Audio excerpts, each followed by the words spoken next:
प्रिय दोस्तों, पूरी दुनिया को शांति और प्रेम, त्याग और सद्भावना का पाठ पढ़ाने वाले महात्मा गौतम बुद्ध का जीवन प्रेरणादायक है।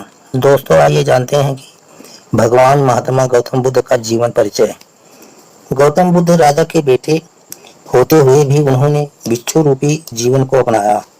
कहा जाता है कि गौतम बुद्ध का जन्म 563 ईस्वी पूर्व में कपिल वस्तु के लुम्बिनी में हुआ था। वर्तमान में यह स्थान नेपाल में है। बुद्ध ने महज 29 साल की उम्र में ही घर गृहस्थी का त्याग कर दिया और दिव्य ज्ञान की खोज में निकल पड़े।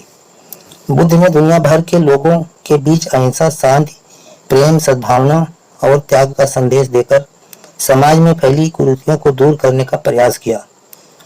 साथियों, महात्मा बुद्ध राजा सुशोधन के बेटे थे, जो कि शाक गणराज्य के राजा थे।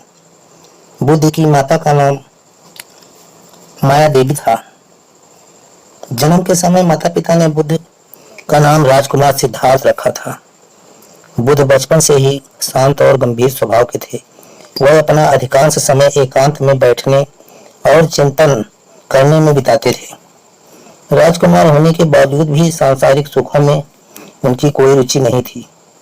जैसे जैसे बुद्ध बड़े होने लगे, उनकी सांसारिक रुचि भी खत्म होने लगी। दोस्तों, गौतम बुद्ध की प्रारंभिक शिक्षा राजमहल में हुई, लेकिन जब वो थोड़े बड़े हुए तो पिता ने उन्हें शिक्षा प्राप्त करने के लिए विश्वामित्र के पास भेजा। बुद्ध ने गुरु विश्वामित्र से वेद और उपनिषदों की शिक्षा ग्रहण की। धीरे धीरे वे एक आदर्श शिष्य बन गए। प्रिय साथियों, कुछ समय बाद बुद्ध का विवाह कोलीय वंश के राजा सत्यबुद्ध की बेटी यशोधरा से हुआ। बुद्ध और यशोधरा का एक पुत्र भी हुआ, जिनका नाम राहुल था। लेकिन विवाह के बाद भी बुद्ध का वैराग भाव बढ़ता जा रहा था और सांसारिक सुखों के प्रति उनकी रुचि खत्म हो रही थी। इस तरह एक दिन बुद्ध अपनी पत्नी और बेटे को छोड़कर चुपचाप जंगल की ओर चले गए। प्रिय साथियों, क्या था बुद्ध के गृह त्याग का कारण? आइए जानते हैं। बुद्ध अपनी आत्मा से जुड़ना चाहते थे। वह दिव्य ज्ञान की खोज में थे, इसलिए उन्हें घर परिवार, संपत्ति या किसी अन्य वस्तु से कोई जुड़ाव नहीं था, क्योंकि इन चीजों में उन्हें आध्यात्मिक आनंद नहीं मिलता था। बुद्ध अपने मन में चल रहे कई प्रश्नों का उत्तर ढूंढने के लिए बोध वृक्ष के नीचे बैठकर तपस्या करने लगे और 6 साल बाद उन्हें पूर्ण और दिव्य ज्ञान की प्राप्ति हुई। इस तरह से राजकुमार सिद्धार्थ गौतम से महात्मा गौतम बुद्ध बन गए। बुद्ध की एक और लोकप्रिय कहानी। बुद्ध का सबसे प्रिय शिष्य कौन था, जिसे उन्होंने बताया? शीलगंध। रहस्य। प्रिय साथियों, गौतम बुद्ध के सबसे प्रिय शिष्य का नाम आनंद था। एक बार आनंद के मन में उठी जिज्ञासा को शांत करते हुए बुद्ध ने उन्हें शीलगंध के रहस्य और जीवन में इसके महत्व के बारे में बताया। आनंद, जो कि गौतम बुद्ध के प्रिय शिष्यों में थे, एक बार वो श्रावस्ती में विपश्यना कर रहे थे।